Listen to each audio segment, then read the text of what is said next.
بسم اللہ الرحمن الرحیم۔ السلام علیکم، ہمارے چینل مزمل وائس آفیشیل میں خوش آمدید۔ اس فضول کو کہاں سے اٹھا لائے ہو اور کیوں؟ وہ اپنے بھائی کے سر پہ کھڑی پھنکار رہی تھی جو کہیں سے ایک چھوٹا سا کتے کا بچہ لے کر آیا تھا اور اب اس کو دودھ پینے پہ مجبور کر رہا تھا، مگر وہ کتا شاید برتن میں دودھ پینا جانتا ہی نہیں تھا یا اسے کسی نے دودھ پلایا ہی نہیں تھا۔ آپ بھی دیکھیں کتنا کیوٹ تو ہے یہ۔ ارسل نے کتے کا دفاع کیا۔ کیوٹ ہے یا نہیں میں نہیں جانتی، مگر میں اسے گھر میں نہیں دیکھ سکتی۔ تم جانتے ہو کہ مجھے کتوں سے کتنی نفرت ہے۔ ہانیہ نے گویا اپنا فیصلہ سنایا اور پیر پٹکتی اپنے کمرے کی طرف چل پڑی۔ صبح اسے دفع کر دینا یہاں سے، ورنہ اس نے جاتے جاتے دھمکی دی۔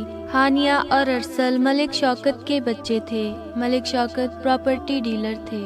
رات کھانے پہ ہانیہ نے پھر وہی بات دہرائی تو اس کے ماں باپ نے کسی نہ کسی طرح اسے رام کر ہی لیا۔ شوکت صاحب کو اپنے بیٹے کی خواہش بھی عزیز تھی، سو ارسل کو ماں باپ کی طرف سے اس شرط پہ اجازت نامہ ملا کہ آنے والے مہمان کی وجہ سے ارسل کی پڑھائی متاثر نہیں ہوگی، اور اگر اس نے گھر میں ذرا سا بھی گند پھیلایا تو میں اسے اسی وقت اٹھا کر باہر پھینک دوں گی۔ ہانیہ ابھی بھی اسے رکھنے کے حق میں نہیں تھی، سو جتانا ضروری سمجھا۔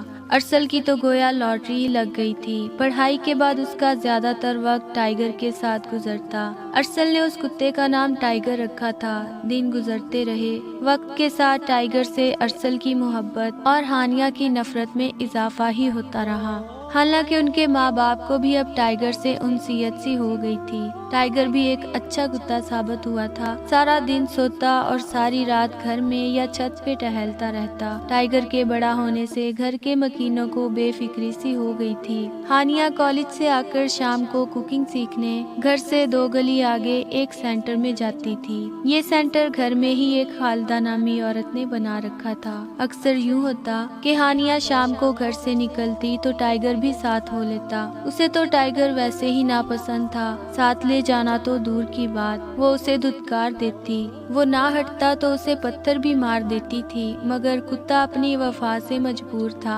مالکن کو اکیلی جاتے نہیں دیکھ سکتا تھا تو کبھی واپس ہو جاتا یا کچھ فاصلے سے پیچھے پیچھے سینٹر تک چلا جاتا۔ رات 7 بجے تک کلاس ہوتی تھی۔ واپسی پہ بھی اکثر ہانیہ سینٹر سے نکلتی تو ٹائیگر باہر بیٹھا ہوتا تھا جو اس کے پیچھے پیچھے گھر تک آتا۔ ہانیہ چڑ جاتی تھی اور گھر آ کر سب سے پہلے ارسل پہ غصہ کرتی کہ اسے باندھ کر رکھا کرو یا دفع کرو اسے یہاں سے، میرے پیچھے پیچھے رہتا ہے، گلی میں لوگ دیکھتے ہیں، مجھے شرم آتی ہے کہ کتے کے ساتھ آتی ہے یہ۔ ہانیہ نے اپنی امی کو کہا تھا، بیٹا یہ تو وفادار جانور ہوتا ہے، شاید تمہاری حفاظت کے خیال سے ساتھ چلا جاتا ہو۔ امی نے بھی کتے کا دفاع کیا تو ہانیہ چڑ گئی، یہ کیا خاک حفاظت کرے گا میری، الٹا شرمندگی ہوتی ہے مجھے اس کے ساتھ سے۔ ہانیہ اپنی نفرت کا اظہار کیے بنا نہیں رہ سکی۔ امی آپ کو پتا پرسوں جب میں سینٹر سے آ رہی تھی تو یہ کتا میرے ساتھ تھا، تو 2 لڑکے بائک پہ جاتے جاتے کہہ گئے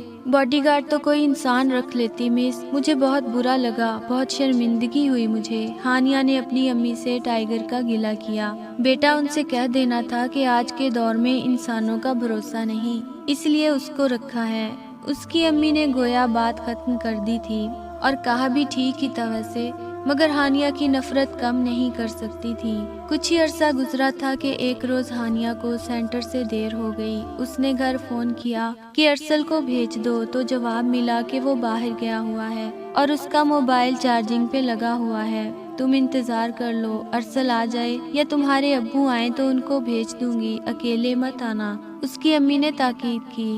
اس نے اوکے کہہ کر فون کاٹ دیا۔ اس نے سوچا گھر کون سا دور ہے، خود ہی چلی جاتی ہوں۔ یہ سوچ کر اس نے اجازت لی تو آنٹی کہنے لگی، بیٹا میں چھوڑ آتی ہوں، آنٹی کو کیا تکلیف دینی، اس نے سوچا، اور ان کے اصرار کے باوجود سینٹر سے نکل آئی۔ وہ جیسے ہی باہر نکلی، ٹائیگر جانے کہاں سے نکل کر اس کے پیچھے پیچھے چلنے لگا۔ ہانیہ کو اس بات کا علم نہ ہوا کہ ٹائیگر اس کے پیچھے ہے، ورنہ شاید آج اس کی نفرت میں کچھ کمی ہو جاتی۔ اس نے ایک گلی پار کی، اسے کچھ ڈر بھی محسوس ہو رہا تھا۔ گلی میں بھی کوئی نہیں تھا، بس ایک بائک والا گزرا تھا اور پھر خاموشی، بس